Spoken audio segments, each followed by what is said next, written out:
Estamos aqui para dar voz ao povo, em defesa dos cidadãos, pela dignidade humana. Todos temos deveres, mas também todos temos direitos. Será que existe justiça? Isto é o povo a falar. Das praias banhadas pelo Oceano Atlântico até aos sulcos do Douro, existe uma cidade com cerca de 1,5 milhão de habitantes, que é a segunda maior cidade de Portugal. Os seus habitantes são conhecidos pela sua hospitalidade. A cidade é conhecida pela sua generosidade e pela sua fantástica gastronomia. Mas também é conhecida pelo amor que tem à liberdade, de tal forma que é conhecida por chamar-se a cidade invicta. Pois é, coisas à moda do Porto.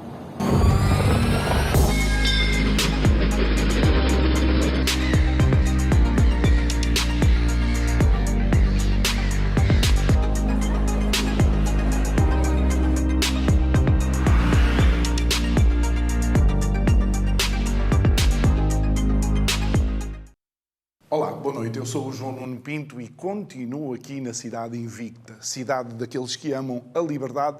Estou, obviamente, na cidade do Porto para mais um Isto é o Povo a Falar. Vamos estar aqui durante toda a semana e, inclusive, vamos gravar alguns programas que passarão na próxima semana. Antes de mais, queremos agradecer, obviamente, à Associação Nacional dos Jovens Empresários, ANJE, por nos ceder este espaço que tem sido a nossa sua casa. E relembrar que também temos o nosso podcast, que é lançado diariamente, depois de conversarmos com os nossos convidados, pode acompanhar também no YouTube. E esta emissão é em simultâneo com a Curiacos TV e a Rádio Vida 97.1. Bem, posto isto, vou passar a apresentar os meus dois convidados de hoje. À minha direita, a doutora Maria Amélia Ferreira, professora universitária, médica.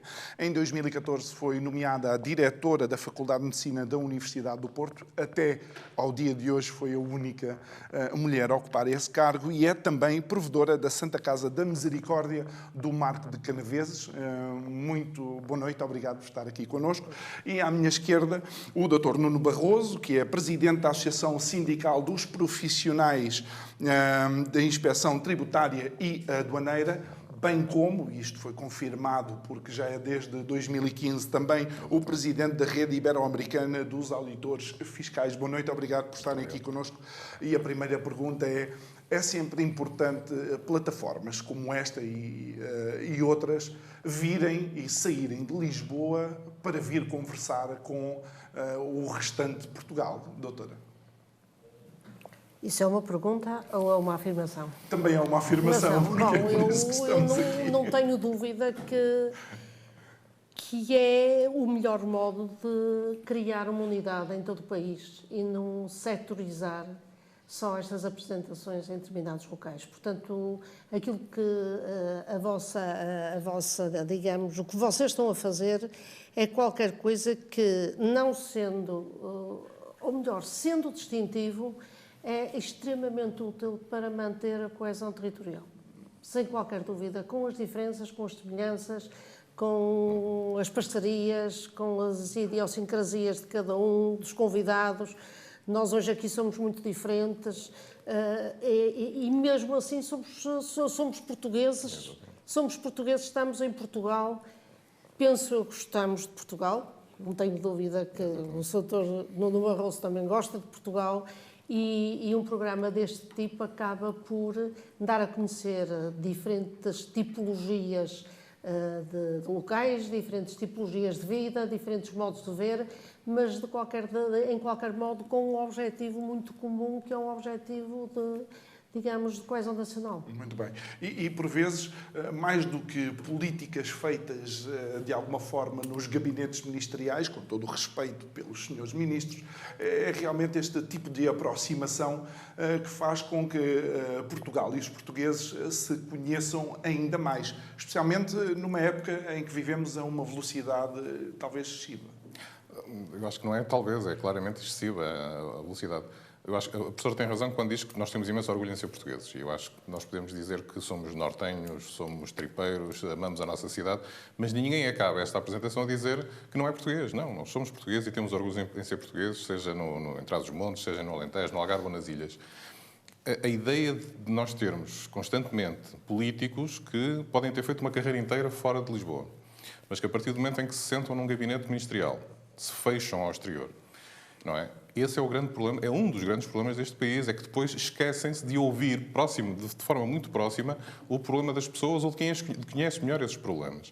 E, portanto, seja com a quantidade e a velocidade da informação que nós temos, não há necessidade dessas pessoas que muitas vezes definem aquilo que é o presente e o futuro próximo e às vezes até mais longínquo dos portugueses, que se fechem tanto. E, portanto, este vosso trabalho, seja na rádio, na televisão, mesmo através do podcast, é essencial para que as pessoas tenham a noção de que todos nós podemos contribuir para o progresso do país. Mesmo que as opiniões sejam diferentes, ou seja, nós podemos chegar aqui ao final e discordar em alguns dos pontos, mas de alguma forma nós queremos que todos nós contribuir de alguma forma também que o país possa progredir. A única discórdia que eu sei que se vai manter é uma discórdia futebolística comigo e com os meus convidados, mas logo veremos como é que isto vai ficar no final. Seja, professora, falando nesta velocidade, algo que tem sido a sua preocupação também é a formação. Formação não só dos alunos, mas também dos formadores. E há algo em Portugal que muitos especialistas vão alertando, é que, de alguma forma, a escola e o ensino e as metodologias podem já não ser as mais adequadas para a velocidade da informação e a acessibilidade da mesma aos alunos e também aos professores. Sim, isto mudou muito. O nosso mundo mudou drasticamente e não foi só com a Covid. Já mudou antes.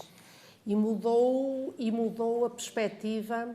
E quem está ligado ao ensino, eu já há 40 anos que ensino, numa área muito específica, que é a medicina, portanto, com uma tipologia muito diferenciada dos estudantes, mas que, para além disso, tenho desenvolvido também muitos programas de formação junto, por exemplo, de escolas secundárias, na apresentação ou na divulgação científica junto de miúdos mais novos. E eu penso que é absolutamente crucial nós mudarmos a mentalidade dos nossos educadores relativamente à nossa população de jovens. Fundamentalmente, eu acho que o mais relevante e mais difícil não é transmitir os conhecimentos. Neste momento, com a velocidade que disse com que as coisas se passam e com a velocidade com que nós temos o conhecimento acessível, eu fui hoje à internet só para saber o que é que isto é o povo a falar e tudo me apareceu do que é isto o povo a falar. E apareceu-me de todos os tópicos que vocês têm tratado. E os miúdos fazem isso muito melhor do que nós. Agora, a minha grande preocupação é ensiná-los a pensar. E ensiná-los a pensar criticamente. Eu acho que o pensamento crítico quer qualquer coisa e é muito difícil, nós passarmos, isto aqui acaba por tirar um pouco daquilo que era a supremacia do conhecimento dos professores. Os professores eram os possuidores do grande conhecimento. Eu ainda me lembro. E eu acho que é a primeira vez publicamente que vou dizer isso. E ele e o Sr. Inspetor não me vai mandar prender. E eu ainda me lembro, há 40 anos atrás, ter roubado o livro de anatomia do professor de anatomia, porque era o que havia. E nós não tínhamos os livros. Mesmo os livros eram muito caros. Os computadores, o primeiro computador que nós tivemos, portanto, esta aprendizagem, foi uma aprendizagem muito relevante. E os miúdos, neste momento, têm todo o conhecimento disponível. A grande dificuldade é saberem selecionar o conhecimento, é saberem destrinçar o que é verdade e o que não é verdade, é aprenderem a utilizar aquilo que podem e a não plagiar. Nós cada vez mais temos problemas graves de plágios, porque é muito fácil chegar à internet, copiar meia dúzia de frases e apresentar-se um trabalho muito bonito. E esta modulação do conhecimento para uma aprendizagem de competências vai ser o nosso grande desafio. Nós já começamos com isso, é muito difícil, é muito mais fácil. E eu, como professora de anatomia, posso-vos dizer isso, é muito mais fácil saber os ossos todos do braço e as articulações e os músculos, do que saber como é que isto se movimenta relativamente ao tronco ou como é que se movimenta relativamente ao resto do nosso corpo. Portanto,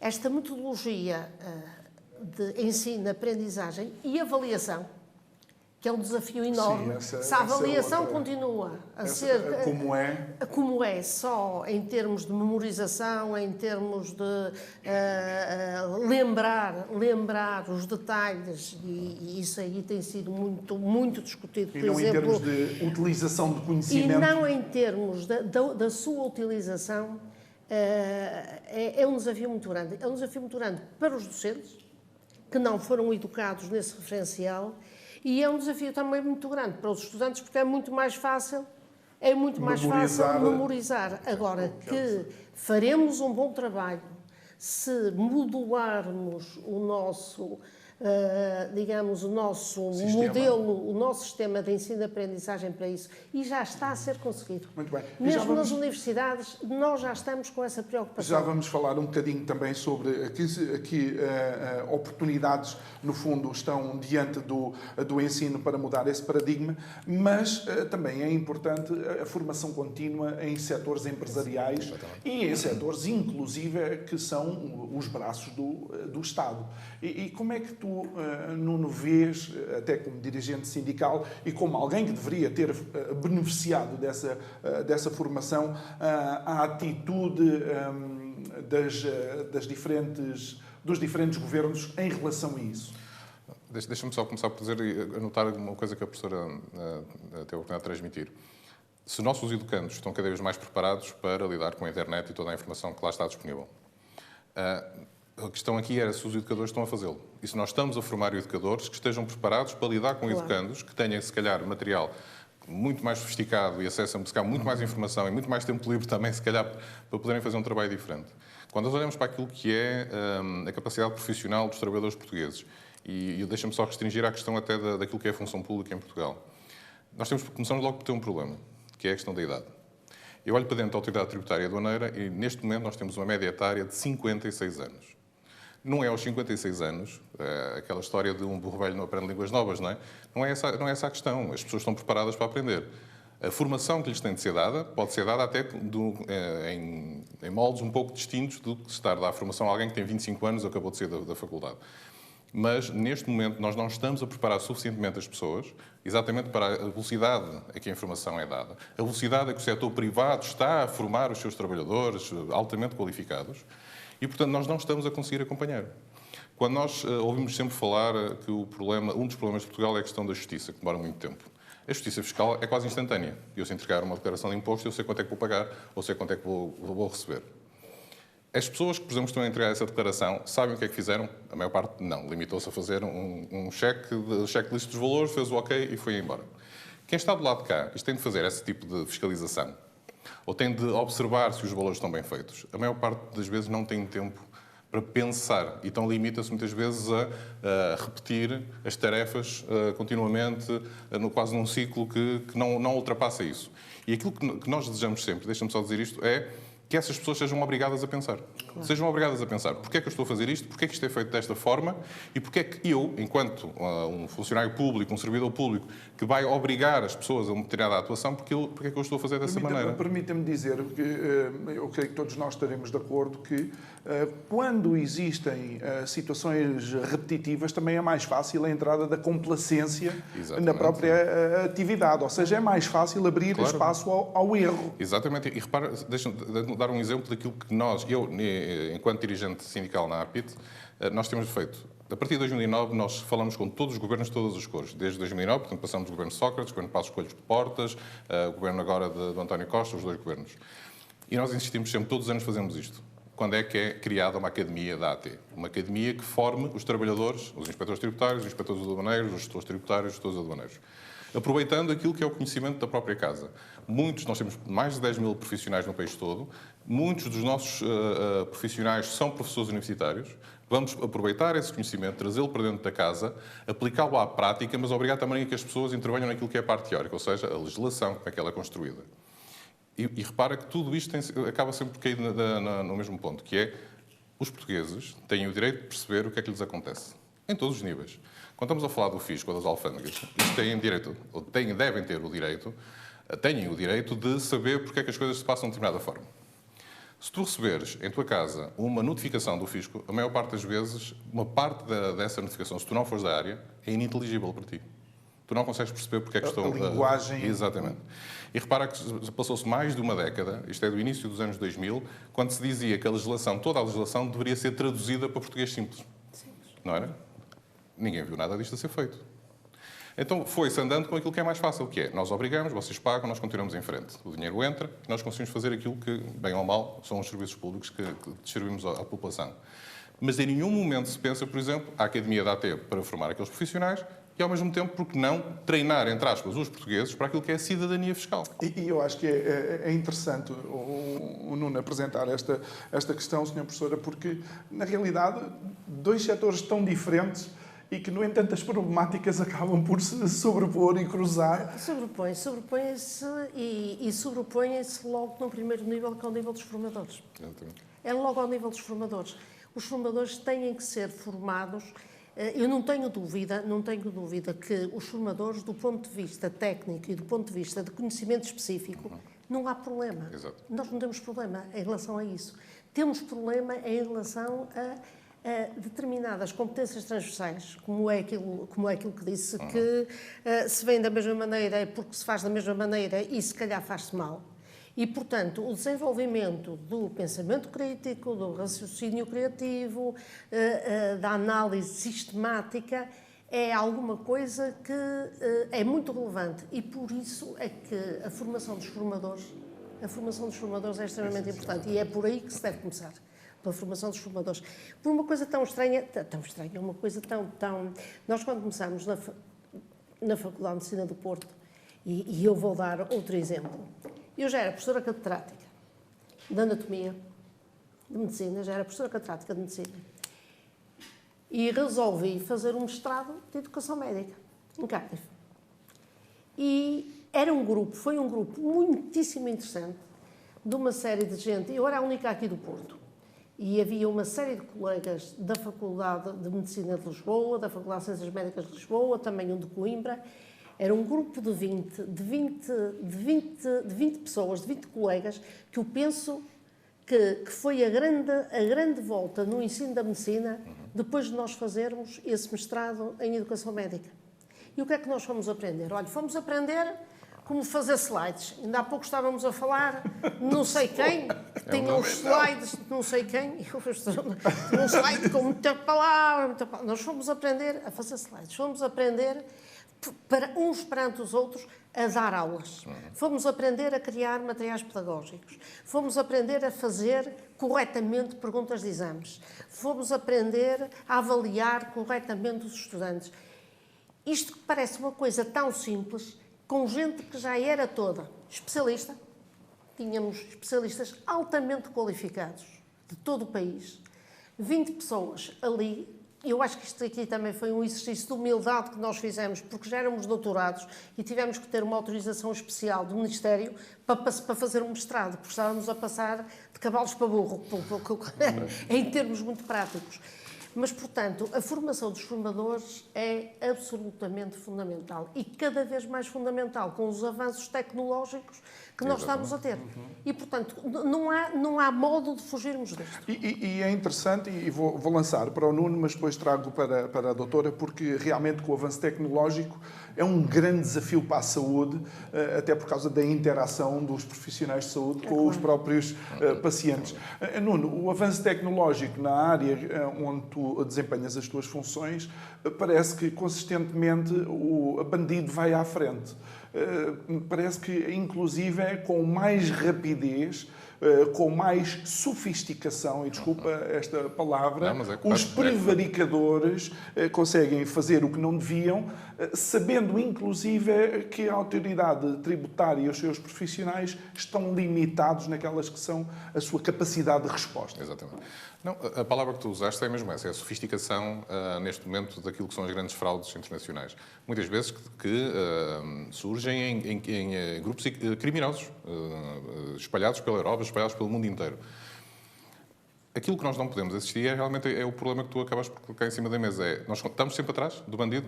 Bem, é um bandido, ele vai fugir, nós vamos atrás dele. Essa é assim que as coisas funcionam. Também é verdade. Mas nós realmente estamos sempre atrás. Sempre. Toda a informação fica, muitas vezes, restringida a um grupo muito pequeno dentro da autoridade tributária, mas acontece isso, obviamente, por toda a função pública ou quem tem aquele papel regulador no Estado. E demora muito tempo a que seja distribuído. E depois a forma como é distribuído. E depois os meios que são disponibilizados. Eu posso dizer que dentro da autoridade tributária, os funcionários, sobretudo aqueles que fazem serviço externo, têm acesso a um portátil fornecido pela AT. Se eu te disser que neste momento há um grande número de trabalhadores que têm computadores com 10 anos de vida, é impossível que aquilo funcione bem.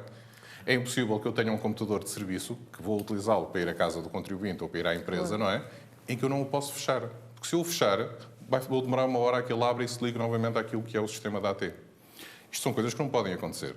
E, portanto, quando nós temos a certeza que cada euro investido na autoridade tributária é normalmente devolvido ao Estado por 20 vezes, esses números são de 2015 e foram calculados pelo próprio Estado, pela Inspeção-Geral de Finanças e pela INE. Bem, então, se calhar, ele estava na altura de investir em termos materiais, investir na formação dessas pessoas e tentar que fiquem a par dos bandidos. Não só dos bandidos. Nós estamos a falar de pessoas e de empresas que necessitam muitas vezes de auxílio naquilo que é a sua relação com a autoridade tributária. E, portanto, se nós Claro, porque nem todos a falar a que se mesma enganam, linguagem, nem todas as pessoas que se enganam, nem todas as empresas que recebem uma inspeção, ou que têm que ser multadas ou vão ser multadas, são porque são bandidos ou associação criminosa. Mas vou deixar aqui uma questão no ar. É também a formação a nível de interação humana, ou seja, a nível psicológico do próprio inspetor quando conversa com o seu pessoa. Mas, se permite, eu digo que tem 2 minutos apenas. Primeiro, não há uma avaliação psicológica dos trabalhadores que entram para a autoridade tributária, o que é fundamental. Porque a função que eles vão desempenhar e os efeitos do resultado do seu trabalho podem ser bons e podem ser maus. E quando são maus, trazem grandes problemas para os contribuintes, sejam empresas ou individuais. Não é essa avaliação que deveria haver. Eu não estou a dizer que existem problemas, estou a dizer que tem de haver. Depois tens a formação realmente interrelacional. Tens a formação naquilo que, por exemplo, é a relação dos profissionais da AT, por exemplo, com a Justiça. São muito poucos os colegas, eu posso dizer que a nossa associação fez esse trabalho com largas centenas pelo país fora, por exemplo, de formação de saber estar em tribunal. O que dizer, como fazer, quando dizer, tudo isso. Não existiu. Ou existiu em números muito reduzidos. Essa questão interrelacional é, para nós, fundamental. Que é, por exemplo, se eu entrar numa empresa, a relação do fisco é sempre de conflito. Okay? Claro. Raramente, tenho 26 anos de serviço, não me lembro de ter sido recebido de braços abertos por um contribuinte. Entre, esteja em casa, o que é que o senhor precisa, não é? Oferecem-me um café, não há problemas. Mas se do outro lado existir algum tipo de conflito mais latente, no sentido de não respondo, não quero que esteja aqui, como é que esse trabalhador da AT pode responder? Como é que ele deve agir? Como é que se deve comportar? O que é que deve dizer e como deve dizer? Nada dessa formação existe. Isso é fundamental até para que a imagem externa da autoridade tributária seja sempre a melhor. Claro. O fisco não pode ser visto sempre como um inimigo. E repara, eu costumo contar esta história e é muito rapidamente, demora 30 segundos. Eu trabalho no fisco há 26 anos. Há uns anos atrás, chego à minha casa, vou à caixa de correio e tenho uma carta das finanças. E a primeira coisa que eu pensei foi, bolas, o que é que eu fiz? O que é que estes sujeitos querem agora de mim? E abri a carta. E era uma mensagem de parabéns do meu diretor, pelo meu aniversário. Isto não pode acontecer. Sim. A primeira reação de um contribuinte não pode ser de raiva por alguma coisa acontece. Pois acontece. Acontece, porque muitas vezes estão as cartas das finanças e uma pessoa fecha outra vez o correio e espera para o dia seguinte. Para poder, pelo menos, sossegar durante aquele dia. Mas isso, lá está, são desafios que eu acho que em 2022 pelo menos já deviam ser barreiras que nós estaríamos a ultrapassar. Exatamente. Dá-me ideia que ainda estamos na época medieval daquilo que devia ser a relação Mas entre... esse é o problema. Se não pode haver, se nós não queremos bandidos do lado de lá, nós também não podemos ser justiceiros do lado de cá. Muito Isso é uma bem. coisa que não existe. Passando esta questão para a saúde, porque as novas tecnologias apresentam cada vez mais uma componente em que muitas vezes nem o próprio profissional de saúde tem que estar ou tem que ter o contacto interpessoal. Mas nós vimos que bastou uma pandemiazita, e peço desculpa pela expressão, para mais uma vez saber que as pessoas são essenciais para a saúde e não só. Mas isto não tem a ver só com a saúde, tem a ver com aquilo que o Sr. Nuno Barroso acabou por dizer. Isto aqui tem a ver com a comunicação. E a aprendizagem, a comunicação, há comunicadores mais natos do que outros, como é evidente, mas a comunicação aprende-se. E muitos dos erros, eu lembro-me de um trabalho nos Estados Unidos há coisa para 5 ou 6 anos, em que a litigância relativamente à saúde, com os erros de médicos, clínicos, não tinham mais nada a ver senão com comunicação mal dada. Não era por falta de competência, não era por outro tipo qualquer de risco que não fosse uma comunicação mal feita. E, portanto, isso também é crucial. Da mesma maneira que disse, quando entra um inspetor, tem que ter competências de comunicação, não é comunicação clínica, mas é comunicação interpessoal, não é? Para poder, no fundo, intervir junto de cada um. Na medicina, ainda mais. Na medicina, ainda mais. Isto aqui aprende-se de tal maneira, e há exemplos. Eu ainda há pouco tempo, e com esta noção da necessidade, não só da comunicação, mas da humanização dos cuidados de saúde, as diferentes faculdades de medicina, e a Faculdade de Medicina do Porto foi pioneira nisso, introduziu uma disciplina de humanidades em medicina. Okay. Introduziu a humanidades em medicina. Portanto, é muito importante saber o corpo humano, é muito importante saber a fisiologia, mas também é muitíssimo importante saber-se a ser boa gente. E a saber-se falar com os doentes e saber o significado Até do corpo porque, humano. e sem querer interromper, tanto num caso como no outro, o contacto já não é em si mesmo agradável. Eu, quando vou ao médico ou quando recebo a visita de um inspetor, não é pela... Bom, mas é muito menos agradável. É assim, inspetor nem se fala. Inspetor nem se fala, aí não é mesmo agradável. Mas também estar com um médico que está atrás de um computador, porque é obrigado a escrever, é obrigado a fazer o seu registro, porque se não o faz, também pode incorrer em incúria e portanto, em má prática profissional. Mas a maior parte das vezes, eu acho que agora esta gente nova já começa a ser diferente. Ter um paciente à nossa frente, muitas das vezes, com situações graves, que às vezes nem fala nelas porque tem medo de falar nelas. E ter um médico do outro lado, numa mesa, com um computador, que às vezes as caras nem se veem, isto não é maneira... Portanto, e nós neste momento, as escolas de medicina têm muito essa noção e começam a desenvolver programas de comunicação clínica, porque muitas das vezes em cenários e em ambientes de simulação, que vocês também... Sim. Doutor, também podiam fazer, porque simulados ninguém vos ataca. Em situações simuladas, porque, por exemplo, uma situação que eu sistematicamente digo isso aos meus estudantes. Eu não posso colocar um estudante de medicina que está no 5º ou 6º ano, sem qualquer tipo de preparação, num sistema de aprendizagem, a dizer a uma mãe que o filho tem um tumor e que vai morrer. Isto tem que ser aprendido, o modo como se faz esta comunicação.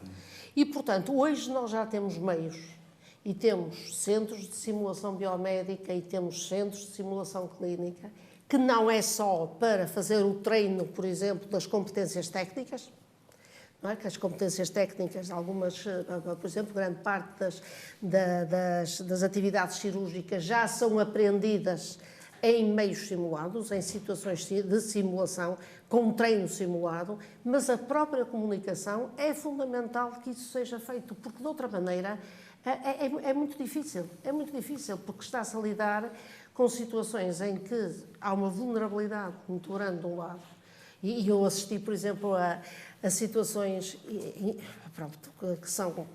que podem acontecer e que podem acontecer em sistemas, em situações simuladas, de um colega a dizer a uma mãe de etnia cigana que o filho estava morto e que foi agredido. E isso pode acontecer em meio simulado. E nós temos que estar preparados para isso. E quando não há esta preparação, isto é muito grave. Agora, eu também posso dizer que todas as faculdades de medicina em Portugal têm a noção da necessidade desta preparação. E, portanto, desde há pelo menos 10 anos a esta parte, todas elas têm áreas de simulação biomédica onde estas competências são treinadas. Ninguém vai fazer alguns exames, e há exames complicados, ninguém vai pela primeira vez. Assim, eu quando fiz o curso de medicina nem se falava nisso, mas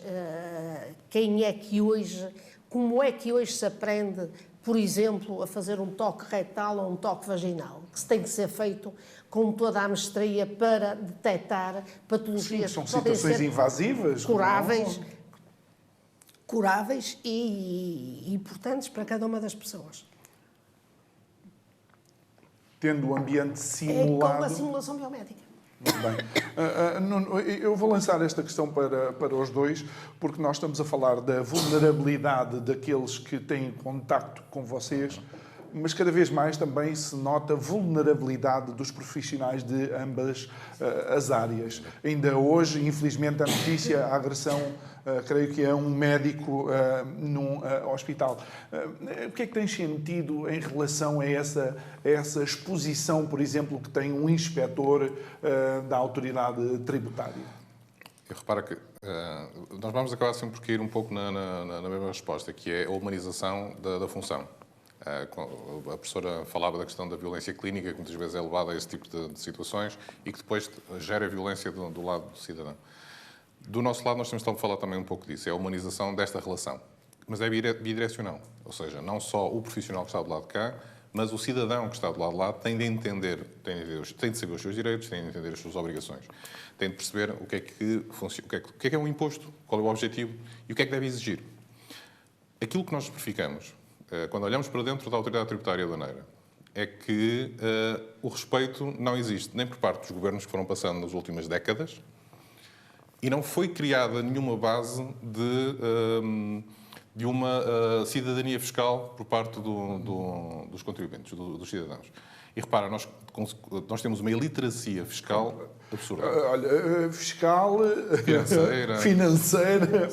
Mas repara, exato, mas nós continuamos a trabalhar no fisco e nas alfândegas da mesma forma como nós trabalhávamos há 20 ou 30 anos atrás.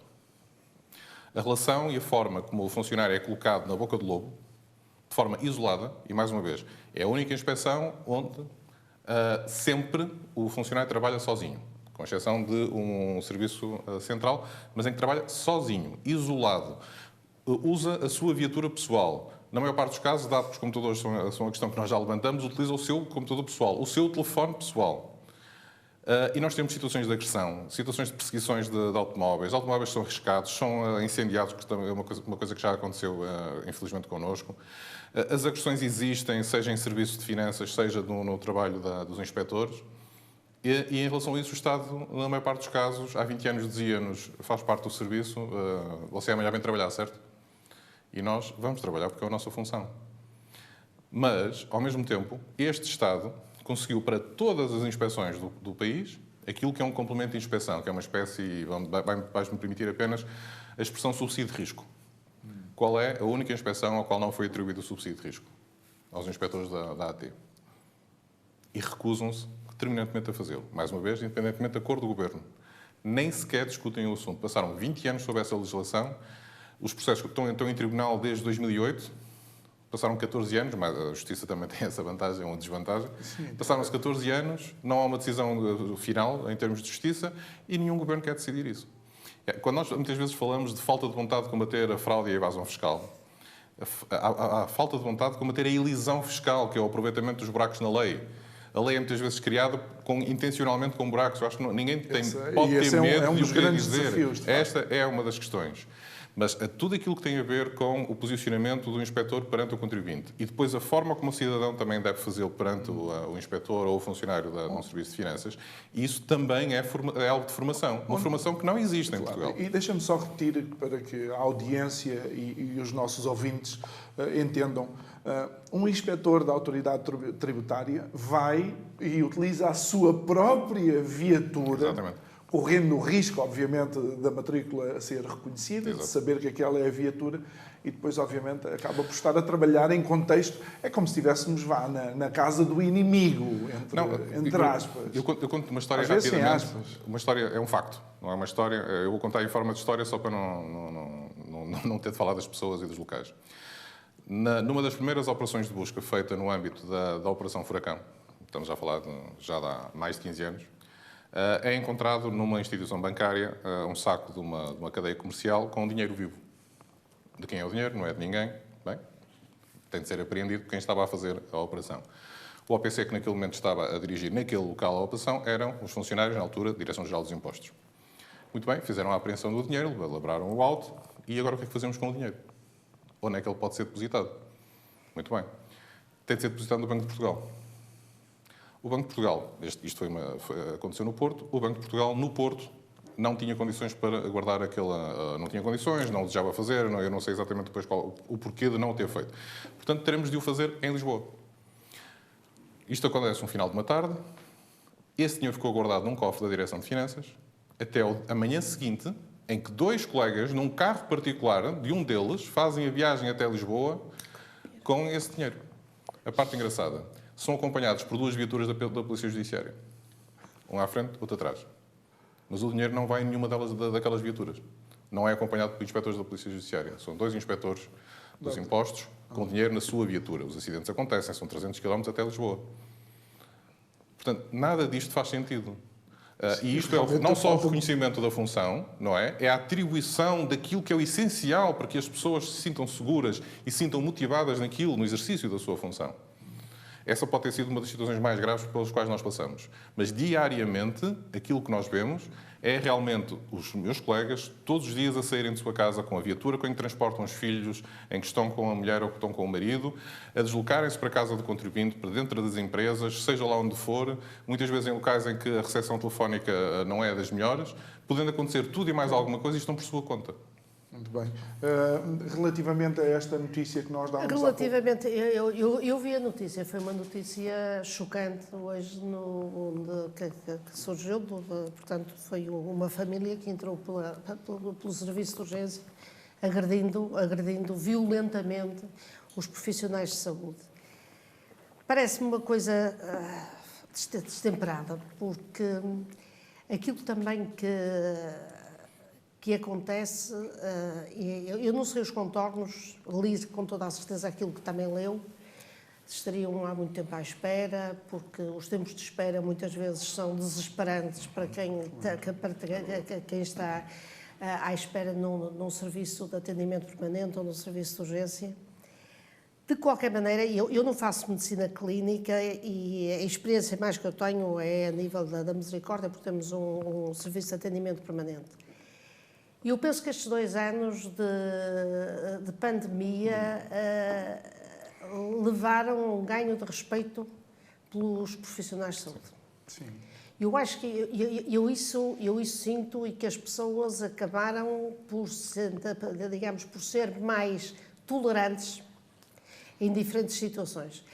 Agora, essa violência muitas vezes existe. As pessoas muitas vezes estão desesperadas por estar muito tempo à espera, por não serem atendidas. Muitas vezes também é tal coisa que nós acabamos por falar. Era necessário formação aos agentes que estão cá fora, formação aos enfermeiros que estão a receber as pessoas, fazer um tipo de formação anterior à entrada no serviço de urgência. Professora, e que tal trabalhar também, por exemplo, o próprio meio ambiente hospitalar. Ou seja, em vez de ser aquela coisa que já gela a pessoa à chegada, existir, já se faz. Não, mas faz-se. E o Centro Hospitalar São João, sem dúvida, também é, digamos, é a instituição que eu melhor conheço. Mas há uma preocupação muito grande na humanização do serviço hospitalar. E esse aspecto é um aspecto muito relevante.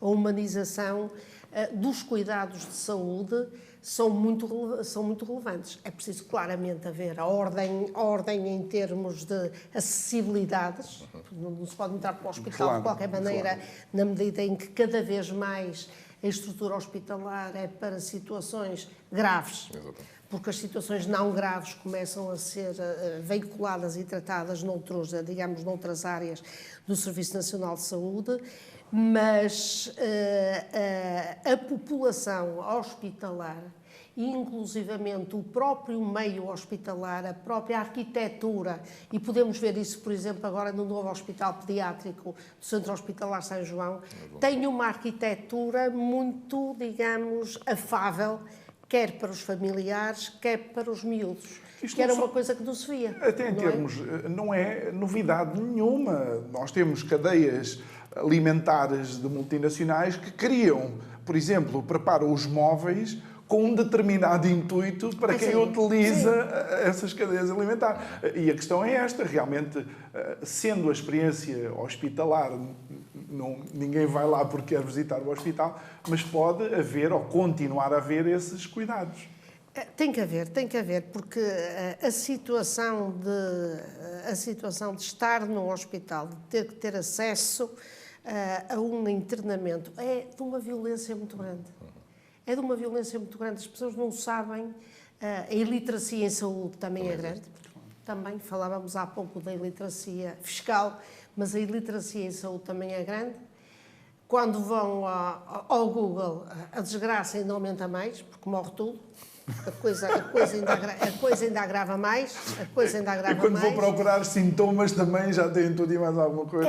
E eu continuo a dizer, estes últimos anos, e vejam que têm saído notícias um pouco assustadoras, por exemplo, do número de cancros que não foram detectados e que não foram diagnosticados e que constituem um número muito grande de doentes que já para não falar também na saúde mental. Na saúde mental. A saúde mental, digo-lhe uma coisa, a saúde mental é alguma coisa que ainda nós ainda não temos a percepção do peso que estes 2 anos de pandemia, este isolamento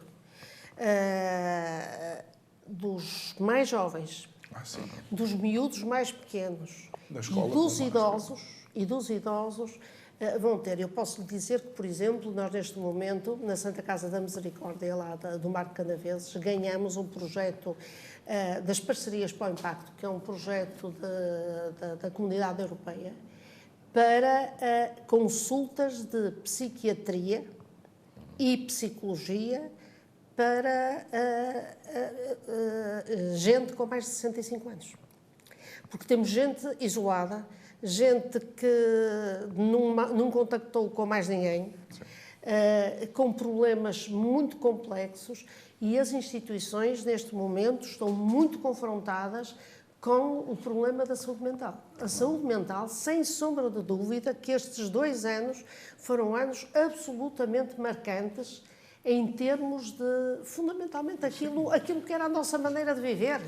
E creio que daqui a uns anos ainda estaremos a receber os indicadores daquilo que foi o impacto que acabou por ter... Nos mais idosos, em situações, peço desculpa, mas em que já existiam algumas situações desse género, mas, sobretudo, acho eu, aquilo que eu vejo mais é nos adolescentes e nos mais jovens, situações de ansiedade e angústia, num número que é assustador. Existiam algumas situações, obviamente, mas eram a exceção. E, neste momento, começa a ser quase a norma as situações de ansiedade e angústia. Nos nossos vizinhos espanhóis, o suicídio adolescente teve uma subida considerável. E as listas de espera para as consultas de psiquiatria dos jovens, em jovens, são enormes. Enormes. Isto foi muito difícil para os jovens, foi muito difícil para as famílias. estarem em casa, em teletrabalho, a tentarem manter o seu trabalho e a ter ao mesmo tempo que cuidar das crianças, que cuidar da sua subsistência e tudo isso, dos miúdos não terem possibilidade de socializar com os seus colegas. Isto nós vamos, eu acho que a próxima vaga da pandemia vai ser uma pandemia muito, muito psicológica e muito... Da saúde mental e das pessoas tentarem e muito da saúde mental. Bom, como de facto creio que a conversa tem sido boa e nós vamos ficar amigos, temos que ficar amigos. Não vamos ficar amigos porque vocês não têm nada aqui do futebol clube. Temos umas luzes azuis atrás de vocês. Deixei só 5 minutos para algo que também está na ordem do dia, que é a regionalização ou a descentralização. Também não pode ser só multiplicar camadas daquilo que o governo já tem, porque senão não há impostos suficientes que paguem o peso da dívida pública, não? Eu acho que tens muitas questões aqui que estão sem a necessária informação para nós estarmos aqui. Podemos aqui nós discutir entre nós se a ideia é boa, se é má, se podia ser assim, se podia ser de outra forma qualquer. Repara que nós temos assistido nas últimas décadas a uma desertificação do interior do país. São muitos os concelhos em que o Estado ausentou-se. Já não há tribunais, muitos dos serviços públicos desapareceram ou então estão muito longe e as câmaras municipais estão muito afastadas das aldeias. Será que a regionalização vai resolver essa situação? Eu neste momento não consigo responder por uma razão muito simples. Eu não sei qual é o plano da regionalização. É que se no final dos anos 90 nos foi apresentado um plano que inclusive foi a referendo e os portugueses, os que se informaram, os melhor ou pior, mas tomaram uma decisão na altura de recusa daquela proposta de regionalização, eu não posso aceitar neste momento, em 2022, que à pressa, aparentemente à pressa, se queira fazer uma espécie de golpada constitucional. Que é exigir que um eventual referendo não exija a participação de 50% dos portugueses. Fazer uma pergunta simples de sim ou não, se quer a regionalização, sem saber se há essas camadas, o que é que acontece aos municípios, quais são os poderes, quais são os orçamentos, o dinheiro vem de onde, como é que se escolhem as pessoas que depois vão gerir os eventuais regiões. Que regiões é que nós vamos ter? Sem essa informação, eu acho que andam a brincar connosco. Muito bem. Isto deixa de ser um tema. Deixe-me só aproveitar, estamos nos últimos 2 minutos, a sua opinião. Eu partilho completamente a opinião do Dr. Nuno Barroso, porque esta política de proximidade, que é muito importante, tem que ser muito bem discutida. Exatamente. E em termos de regionalização, exatamente como disse em 1958, penso eu, em que foi dito que não. Em 98. 98, sim, em que foi dito que não. É muito perigoso nós agora, de modo muito rápido, tentarmos... Até mexer na Constituição, não é? Exatamente. Agora, descentralização, provavelmente sim. Sim. Descentralização, provavelmente sim. Penso que estaremos de acordo com isso. Claro que sim. A regionalização é muito difícil. Tem muitas variáveis que nós não conhecemos. Tem muitas variáveis, mas penso que pode ser um bom exercício de discussão, um bom exercício de cidadania, podermos discutir as vantagens e as desvantagens. Até porque isto pode melhorar aquilo que é a união dos portugueses. Porque isto pode ser... Quando se pensa em regionalização, eu acho que a união pode ser mais benéfica do que pensar que a regionalização vai separar. Não é? Professora, porque até pode ser uma forma de envolver os portugueses que andam tão afastados de situações da nossa sociedade, não é? Porque, o facto de nós termos a tradição do municipalismo, que é uma boa tradição, que a maior parte dos casos foi funcionando bem, obviamente que não funcionou bem em todos os lados, a experiência das CCDRs poderia ter sido e poderá ainda ser melhor do que aquilo que é neste momento. Elas estão muito limitadas também naquilo que podem fazer. Mas não são más. Não. Mas poderiam ser melhores se tivessem, se calhar, outros poderes, se pudessem intervir de outra maneira. Sim. Mas essa tradição é boa. Agora, nós estamos a discutir regionalização, qual regionalização? E isso é fundamental. Eu acho que essa discussão será muito importante se nós o fizermos então de mente aberta.